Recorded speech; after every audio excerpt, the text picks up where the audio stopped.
पाठ 11 सवैये, जिसके कवि हैं रसखान। पहला प्रश्न है, ब्रज भूमि के प्रति कवि का प्रेम किन किन रूपों में अभिव्यक्त हुआ है। इसका उत्तर है, ब्रज भूमि के प्रति कवि का प्रेम निम्न रूपों में अभिव्यक्त हुआ है। कवि मनुष्य के रूप में ब्रज भूमि में जन्म लेना चाहता है। पशु बनने पर ब्रज में नंद बाबा की गायों के साथ विचरण करना चाहता है। पक्षी होने पर वहाँ यमुना तट के कदम्ब वृक्ष की डालों में निवास करना चाहता है। पत्थर के रूप में वह गोवर्धन पर्वत का पत्थर बनना चाहता है।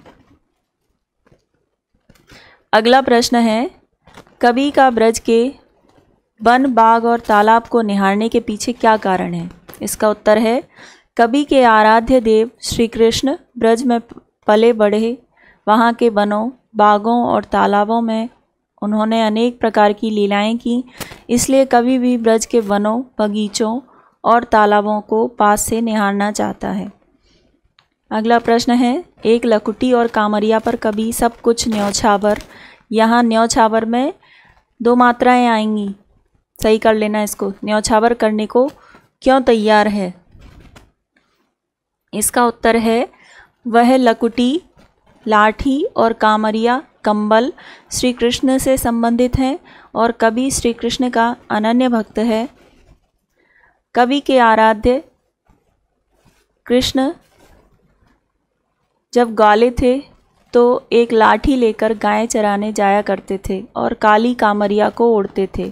अतः कवि उन्हें पाने के लिए संसार के सारे सुखों को न्यौछावर करने को तैयार है। यहाँ भी न्यौछावर को सही कर लेना, औ की मात्रा आएगी इसके ऊपर, या के ऊपर। अगला प्रश्न है, सखी ने गोपी से कृष्ण का कैसा रूप धारण करने का आग्रह किया था, अपने शब्दों में वर्णन कीजिए।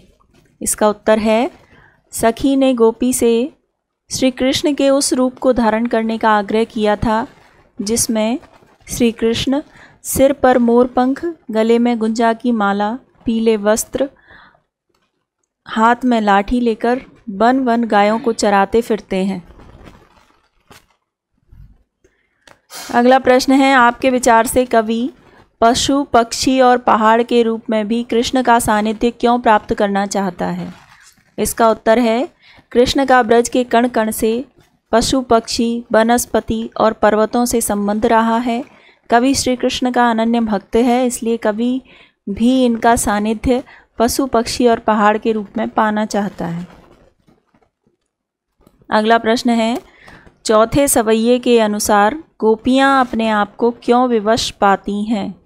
इसका उत्तर है, चौथे सवैये के अनुसार श्री कृष्ण की मुरली की मंद मंद धुन अत्यंत मधुर तथा मादक है। यह धुन लोगों को मंत्रमुग्ध कर देती है।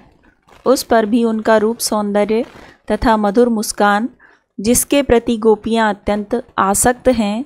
गोपियाँ इन दोनों के प्रति अपने आप को विवश पाती हैं तथा कृष्ण की होकर रह जाती हैं।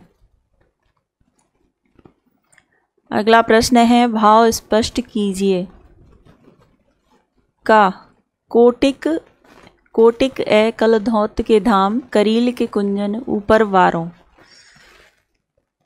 इसका उत्तर है, वृंदावन की करील की झाड़ियों में श्री कृष्ण रासलीला करते थे।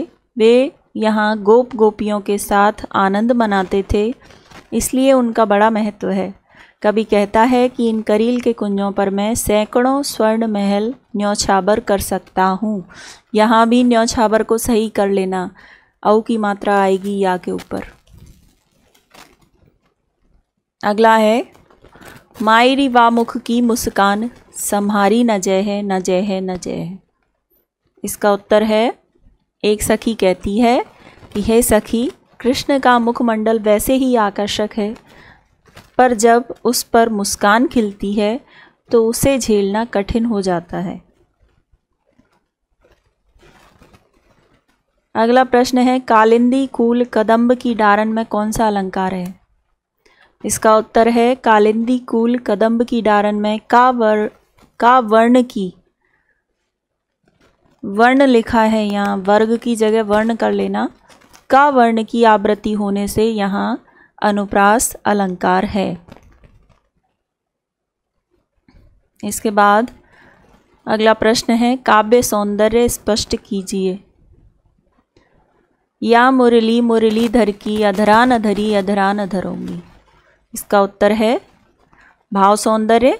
गोपियों के मन में बांसुरी के प्रति सौतिया डाह है, क्योंकि वह सदा श्री कृष्ण के होठों से लगी रहती है। यहाँ भी गोपी कृष्ण का स्वांग करते हुए उनकी वेशभूषा पहन लेना चाहती है, पर बांसुरी को होठों से नहीं बजाना चाहती। शिल्प सौंदर्य। माँ और रा वर्ग की आवृत्ति से अनुप्रास अलंकार है। मुरली मुरलीधर की तथा अधरान धरी अधरान धरोंगी में शब्द की आवृत्ति और अर्थ बदलने से यमक अलंकार है। मधुर ब्रजभाषा और सवैया छंद। काव्य में माधुर्य गुण व्याप्त है।